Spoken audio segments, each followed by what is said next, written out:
Lost Ark is one of the most popular MMO action RPG titles. Built using Unreal Engine 3, it was released in Europe and America earlier this year. According to recent reports, players of the game have been getting EAC Offline and EAC failed to start the game error 10011 message when trying to connect to the game server.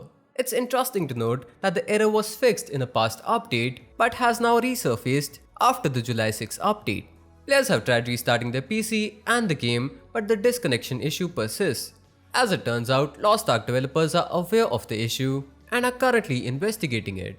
Also, we came across a couple of workarounds that might help resolve the issue. The first workaround requires users to uninstall Steam and reinstall it along with the game on the C drive. If this did not fix the problem, try renaming Nvidia's physics installation folder since it is reportedly fixing the issue for some. We hope Lost Ark developers find out the root cause of the issue and fix it at the earliest. We'll update our article about this issue as we get more and more new information. If you're watching this on YouTube or Facebook, you can find the article link in the description. Also, don't forget to like the video and join us here for more of our content.